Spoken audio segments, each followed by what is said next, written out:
Anti-Israel protesters spending America's Independence Day causing chaos in major cities.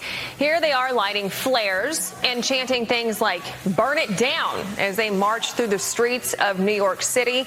Several of the activists were also seen clashing with police officers, leading to at least one arrest.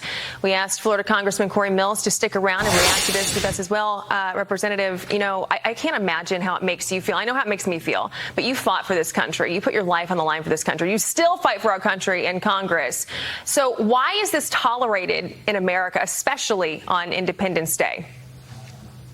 Well, look, it's absolutely disgusting to see these individuals to present themselves in an anti-American way on a day where we fought against the English, fighting to revolt against the tyrannical and dictatorship, where many lives have been lost. Look, we should be living our lives every single day in a way that is worthy of the sacrifice that's been made by so many. And these individuals who are trying to protest against America or trying to go ahead and act in a very anti-American way, look, I respect that I fought in uniform for everyone's First Amendment rights, the right to free and fair and peaceful protesting. But that's not what we're seeing here. And the sad part, this is what the Democrats and Joe Biden is pandering to. This is the 13.2% of uncommitted votes in Michigan that he is unconstitutionally withholding congressionally appropriated funds to help Israel to go out and defeat Hamas, a terrorist organization. And oh, by the way, let's keep reminding the American people, we have Americans that are still being held hostage, who are being treated inhumanely, who are being tortured and maintained as hostages.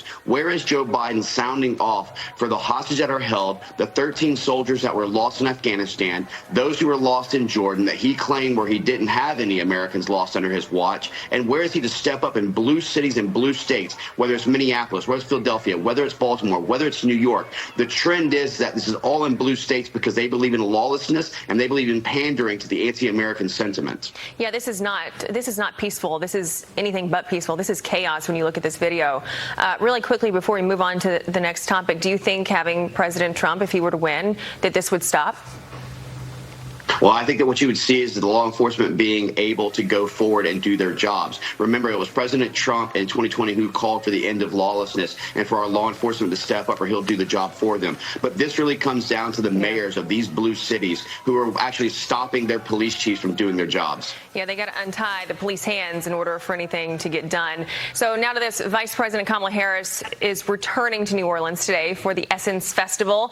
It was after her Wild World salad from last year's appearance. Remember this? Culture is it is a reflection of our moment and our time, right? And present culture is the way we express how we're feeling about the moment. And we should always find times to express how we feel about the moment that is a reflection of joy, because it comes in the morning.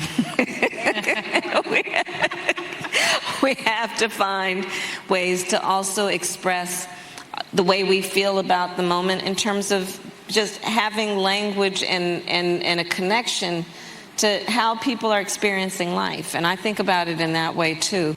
Forget the fact that she can't string together a sentence, but what has she done to get her so close in this hypothetical situation to President Trump? Like, what has she done? Because I've not seen her do anything. Well, she's not done anything, and that was painful to watch. But what you're seeing here is that whether it's Joe Biden's gas or Kamala Harris's word salad, it's the equivalent for the American people, and especially Democrat voters, of either taking the fork and sticking it in the bottom or the top receptor, knowing that you're going to get electrocuted either way. Look, this is the reason that we have such a failure in leadership. This is why the so-called border czar has done nothing to secure our borders. And I think that when you look at the overall polling, whether it's Joe Biden head-to-head with President Trump or whether it's Kamala Harris head-to-head, they lose badly. And I think that what you saw with that word salad was nearly a replication or a replay of the 90-minute debate that Biden just had, where there was no tangible or credible anything being said. It was just a lot of words. A lot of words is right. Cory Mills, thank you so much for your time. With that, Fox and Friends starts